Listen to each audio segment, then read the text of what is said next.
Hello everyone, welcome to my channel. This is Priya Bhargav. Today I am going to start third part of Unit 8. Unit 8 is from Block 3 MPCE046, that is MAPC second year students who have opted for positive applied psychology. This video is for you guys. आज हम self esteem पे बात करने वाले हैं. Self esteem अगर term देखा जाए तो ये यूज़ होता है जब हम अपने आप को जज करते हैं, अपनी वैल्यूज़ को जज करते हैं, अपनी वर्थ को जज करते हैं. तो हम जब ऐसा करते हैं, हर एक कोई इंसान करता है, अपने बारे में सोचता है कि मैं कहाँ स्टैंड करता हूँ. सो वो बेसिकली उनकी सेल्फ एस्टीम होती है जिसको वो एवेलुएट कर रहे होते हैं.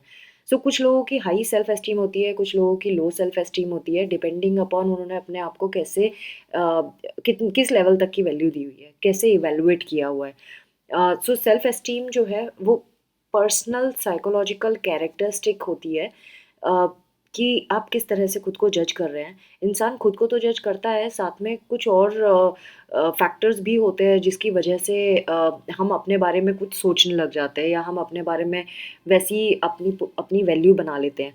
सो जैसे कि it is multi dimensional construct. So इसमें खुद तो आप कर ही रहे हो, लेकिन अपनी सेल्फ वर्थ के बारे में सोच ही रहे हो, लेकिन कुछ सेल्फ एस्टीम का पार्ट वो भी होता है जो डिफरेंट कॉन्टेक्ट से आया होता है, डिफरेंट लोगों से आया होता है. जैसे फैमिली आपके बारे में कुछ बोल देती है, स्कूल के लोग आपके बारे में कुछ बोल देते हैं, या जहाँ आप वर्क कर रहे हैं वहाँ से किसी ने आपके लिए कुछ बोल दिया कि तुम ऐसे ऐसे हमेशा से ऐसे ही करते आ रहे हो, या तो आपको अप्रिशिएट कर दिया या आपको डीमोटिवेट कर दिया या आपके बारे में कुछ गलत बोल दिया. सो आप फिर अपने आप को एनालाइज करते हो उस स्टेटमेंट को लेकर.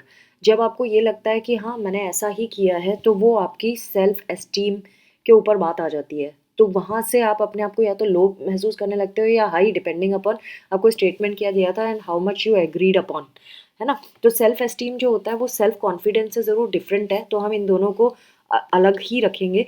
तो सेल्फ कॉन्फिडेंस की अगर बात करें तो ये हमारा एबिलिटी जो होती है किसी भी चीज़ को करने की, उसको कितने कॉन्फिडेंस से आप उसको कर रहे हैं, इम्प्लीमेंट कर रहे हैं किसी पर्टिकुलर चीज़ को, उसको हम सेल्फ कॉन्फिडेंस कहते हैं. और सेल्फ एस्टीम होता है आप अपने आप को अपनी आँखों में कैसा देखते हो, आप अपने आप को कितना रेस्पेक्ट देते हो, अपनी कितनी वर्थ समझते हो. तो दोनों चीज़ों में फ़र्क है, self confidence and self esteem में. नाउ जनरली अगर जब हम 6 to 7 years की एज में होते हैं, तब हमारी सेल्फ एस्टीम के 4 एरियाज जो होते हैं वो बन गए होते हैं. कौन कौन से 4 एरियाज बन गए होते हैं? एकेडमिक कॉम्पिटेंस हमें पता चल गई होती है अपनी, हमें पता होता है कि हम कहाँ स्टैंड करते हैं.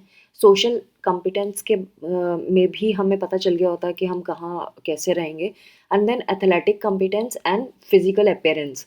ये 4 चीज़ें हमारे सेल्फ एस्टीम की ऑलरेडी 6 to 7 years की एज में बन गई होती हैं. जनरली बहुत कम लोग ऐसे होते हैं जिनकी नहीं बनी होती, लेकिन ज़्यादातर लोगों की बन गई होती है. एंड जैसे जैसे हमारे एक्सपीरियंसेस और एज बढ़ती जाती है, इनमें इम्प्रूवमेंट आता जाता है. रोजनबर्ग सेल्फ एस्टीम इन्वेंट्री करके एक unidimensional measure of self esteem है. ये जो रोजनबर्ग सेल्फ एस्टीम इन्वेंट्री जो है, ये एक तरह का टेस्ट है जिससे हम किसी के सेल्फ एस्टीम को चेक कर सकते हैं कि कितना है. और ये यूनी डायमेंशनल है, मतलब एक ही पर्टिकुलर चीज़ को ही एक ही डायमेंशन में ये वर्क करता है. Cooper Smith self esteem inventory जो है ये मल्टी डायमेंशनल मेजर है, यानी कि ये फैमिली वाले एरिया पे भी एनालाइज करती है, school, peer and general social activities पर भी एनालाइज करती है. नाउ सेल्फ एस्टीम के बारे में इन्होंने बहुत सारी चीज़ें बताई हैं, जैसे कि ये जो सेल्फ एस्टीम है ये मोर और लेस सेम ही रहती है. हम जब तक हमारी लाइफ स्पैन है तब तक वो सेम ही रहती है, लेकिन लाइफ साइकिल में कभी कभी जो ट्रांजिशन पॉइंट आते हैं, जैसे कि हर एक एज में हम कुछ और तरीके से सोचते हैं. जैसे टीन एज में क्या होता है, जब आप टीन एज में आते हो तो आप बहुत सारे कन्फ्यूजन में रहते हो, physical changes and psychological changes आ रहे होते हैं, तो वो एक ट्रांजिशन स्टेट होती है. जब आप दूसरी फैमिली में मूव करते हो तो ट्रांजिशन स्टेट होती है. चाइल्ड बर्थ होता है, वो ट्रांजिशन स्टेट होती है. तो बहुत सारे ट्रांजिशन स्टेट्स हमारी लाइफ में आते हैं जहाँ पे हमारी सेल्फ एस्टीम थोड़ी डगमगा जाती है, थोड़ा सा उसमें चेंज आ जाता है. सो जो सेल्फ एस्टीम में चेंज आया है ड्यू टू दीज फैक्टर्स, वो वो भी हमारे एक्सपीरियंसेस में काउंट हो जाती है। सो वैसे जो सेल्फ एस्टीम है वो अर्ली लाइफ में ही बन गई होती है, और हमारे एक्सपीरियंसेस और इंटरेक्शंस होते हैं इन ईयर्स में, उस पे बहुत ज़्यादा बेस्ड होती है। बट देन अगर जो थोड़ा बहुत चेंज आ गया, इसका मतलब ये नहीं है कि आपकी सेल्फ एस्टीम बदल गई। इसका मतलब जस्ट यही है कि ट्रांजिशन फेज था, इसीलिए ऐसा हुआ है।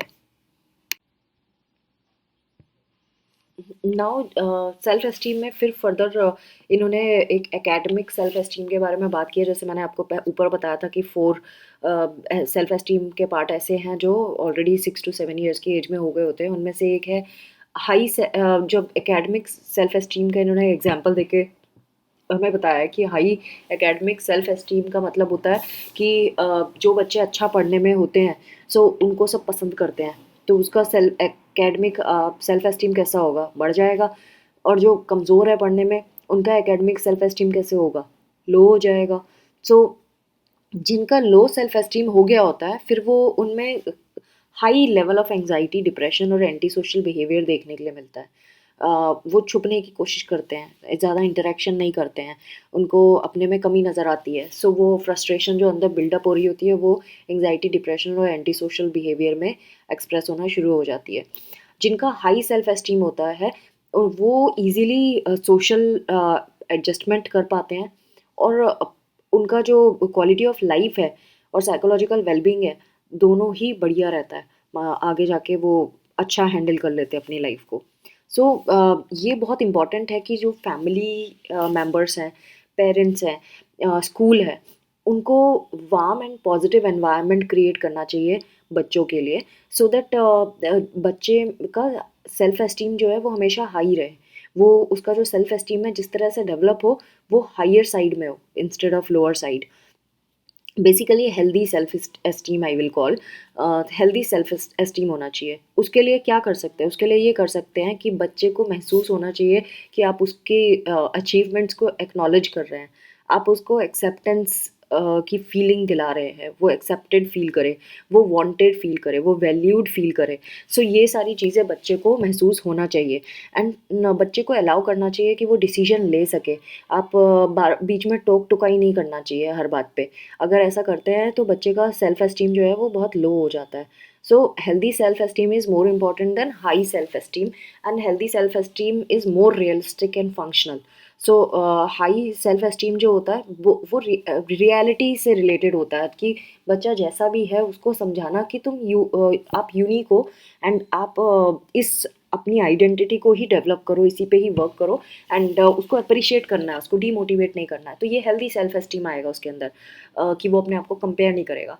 लेकिन जब हाई सेल्फ एस्टीम हो जाता है बच्चे का, वेरी हाई सेल्फ एस्टीम हो जाता है, तो फिर वो सुनने के लिए तैयार नहीं रहता कि उसके अंदर कुछ गलतियाँ भी हैं, और वो वर्क नहीं करता है। फिर उसका जो जर्नी है वो उल्टी शुरू हो जाती है। उल्टी इन द सेंस वो डिटीरियोरेट होने लगता है, अपने प्रोग्रेशन में नहीं जाके डिमोशंस होने लगते हैं। So that's why it is important कि बच्चे को हेल्दी सेल्फ एस्टीम डेवलप किया जाए बच्चे के अंदर। एक और टर्म आया, defensive self esteem. Defensive self esteem का क्या मतलब है? इसका मतलब होता है कि जब इंसान अपने आप को नेगेटिव सेल्फ इवेलुएट करता है, नेगेटिवली इवेलुएट करता है, तो उसके अंदर ना एक डिफेंस मैकेनिज्म पैदा हो जाता है, जिसमें वो शो करता है कि उसका बहुत हाई सेल्फ एस्टीम है, जबकि वो अंदर से उसको पता होता है कि नेगेटिव सेल्फ इवेलुएशन किया हुआ है उसने। सो बाहर दिखाता है कि बड़ा कॉन्फिडेंट है, ये वो बड़ा शो ऑफ करेगा ना, ब्रैगिंग करेगा, लेकिन अंदर से वो ना उसे पता होता है कि उसके अंदर बहुत सारी कमियां हैं। वो अंदर से इनसिक्योर फील कर रहा होता है, एंग्शियस होता है वो इंसान। सो उस वजह से उसको चैलेंजेस ना फेस करने के बजाय वो चैलेंजेस में फंसा रहता है अंदर ही। सो इस तरह का जो डिफेंस मैकेनिज्म है, जहाँ पे इंसान अपने ब्रैगिंग करके ओवर कंपेंसेट करता है अपनी कमियों को, वो देखने के लिए मिलता है। तो दो तरीके के इनके डिफेंस मैकेनिज्म बताए हुए हैं। एक तो डिफेंस मैकेनिज्म है जिसमें वो ब्रैगिंग करके अपनी कमियों को छुपा रहा है, जो है नहीं वो भी दिखा रहा है। दूसरा है कि वो लोगों को, दूसरों को क्रिटिसाइज कर रहा है, अनहेल्दी वे में क्रिटिसाइज कर रहा है, सो दैट वो डिफेंसिव डिस्प्लेसमेंट कहते हैं इसको। जब वो दूसरे को पॉइंट आउट कर रहा है जबकि उसको पता है कि इतना कुछ है नहीं कि सामने वाले को बोलना पड़े या कुछ ज़्यादा उसको टीज़ करना पड़े, लेकिन वो जानबूझ के करता है क्योंकि ये एक टेक्नीक है खुद की कमियों को छुपाने की। सो उसकी तरफ कोई उंगली ना उठाए, इसीलिए वो दूसरों पे उंगली उठाना शुरू कर देता है। तो this this habit of doing it, ये जो क्या कहेंगे, ये जो टेक्नीक है जो जो की जाती है कि अपनी कमियों को छुपा लेते हैं, दूसरे को पॉइंट आउट करते हैं, उसको हम डिफेंसिव डिस्प्लेसमेंट का टर्म देते हैं। और डिफेंस मैकेनिज्म में ब्रैगिंग की जाती है। सो इस तरह के ये दो मैकेनिज्म डिफेंसिव सेल्फ एस्टीम में आपको देखने के लिए मिलेंगे कि किस तरह से अपने आप को बचाने की कोशिश करते हैं, जिनमें एक्चुअली सेल्फ एस्टीम बड़ा लो होता है, खुद का नेगेटिव सेल्फ इवेल्युएशन करके बैठे होते हैं, लेकिन वो दिखाते क्या हैं, हाई सेल्फ एस्टीम है उनका। Now coming to role of culture, क्या कल्चर का भी रोल होता है? हाँ, तो there are two types of culture, ये हमने पहले भी पढ़ा था, individualistic culture and collectivistic culture. Individualistic culture western culture है और कलेक्टिविस्टिक कल्चर जो है वो इंडियन एंड एशियन कल्चर्स में मिलता है हमें।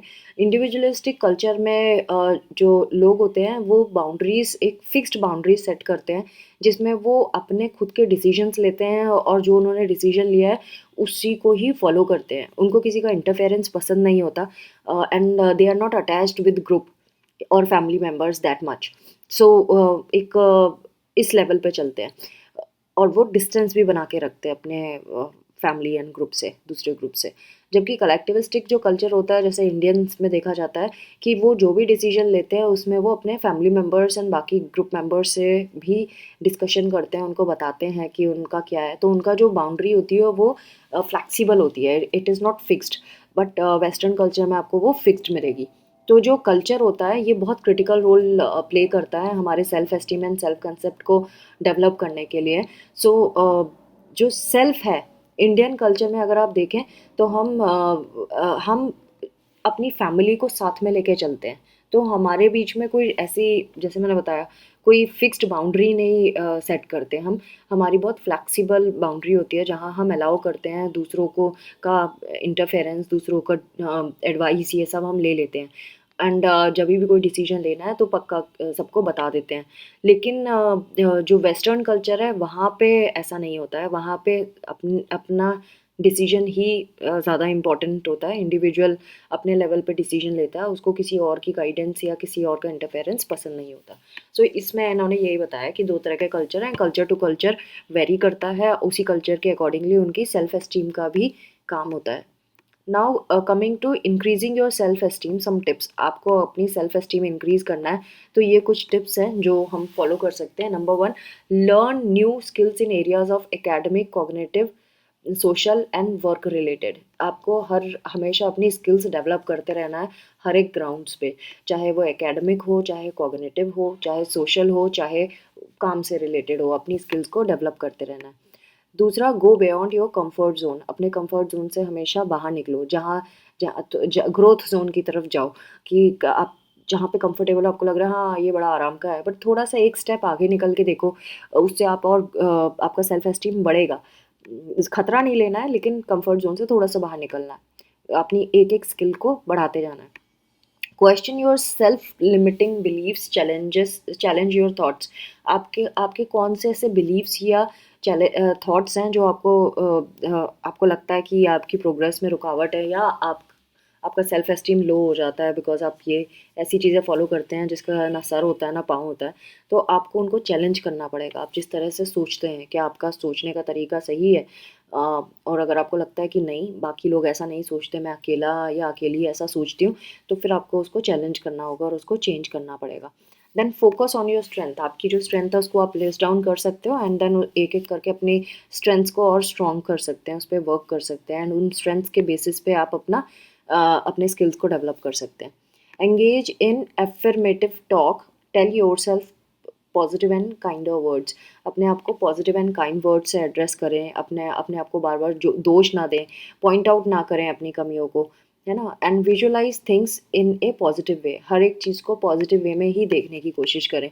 Then cultivate a positive attitude, एक पॉजिटिव एटीट्यूड अपने अंदर डालें, हर चीज़ को लेकर पॉजिटिव सोचें कि हाँ हम कर सकते हैं, ना बोलने से पहले एक बार हाँ करें। फिर then be clear about your goals and values, आपका क्या गोल है लाइफ में, आप क्या करना चाहते हैं, उसके लिए क्लियर रहें। कंफ्यूज स्टेट में ना रहें कि अब कैसे क्या क्यों, ये सब नहीं, क्वेश्चन नहीं, बस एक बार सेट कर लिया बस उसके पीछे पड़ जाना है, अब ये नहीं दोबारा क्वेश्चन नहीं करना। और डिसिप्लिन से चलना पड़ेगा। Do not hesitate to talk to others and take their help. अगर आपको लगता है कि दूसरों की हेल्प से आपको मदद कुछ काम होगा आपका, तो उससे उसमें शर्माने की बात नहीं है, आप खुल के बात कर सकते हैं। मिली हेल्प तो ठीक, नहीं मिली तो कोई बात नहीं। टेक सेल्फ केयर, अपना ध्यान रखें, अपने को पैम्पर करें। Recognise the hero within you, tap your on to your inner strengths, अपने अंदर का हीरो को ढूंढें कि कहाँ है वो हीरो जो आपको बाहर निकालेगा, आपके अंदर ही है। Remember that you are more than your circumstances, the way you respond matters more. आप अपने सर्कमस्टांसेस को अपना रीज़न ना बनाएं कि मेरे साथ ये प्रॉब्लम है इसीलिए मैंने नहीं किया, that is an excuse. Circumstances हैं, लेकिन इमेजिन करें कि अगर वो सर्कमस्टांसेस नहीं होती तो आप क्या कर रहे होते, और क्या एट प्रेजेंट जो सर्कमस्टांसेस है वो कहीं ना कहीं आपकी प्रोग्रेस को इंटरफेयर कर रही हैं, क्या आपको आगे नहीं बढ़ने दे रही, और अगर ऐसा है तो आप क्या कर सकते हैं उसको रोकने के लिए, और अगर ऐसा नहीं है तो आप क्यों नहीं कर रहे हैं। तो आपको अपने रास्ते खुद ढूंढने पड़ेंगे, और ये देखना पड़ेगा what is important, your circumstances और you. Then you are unique and so do not compare with others. आप यूनिक हैं, सो अपने आप को कंपेयर ना करें, वो कर रही है मैं क्यों नहीं कर पा रही, इसने कर दिया, लाइक दैट। सो ये वाली चीज़ों पे आपको थोड़ा सा वर्क कर सकते हैं। सो ये तो था कुछ टिप्स जो सेल्फ एस्टीम पे वर्क करने की इन्होंने बताई थी। आई होप आपको ये वीडियो समझ आया होगा, and keep watching and thanks for watching. Do not forget to subscribe, like and share my videos with rest of the students. Take care of yourself. Bye bye.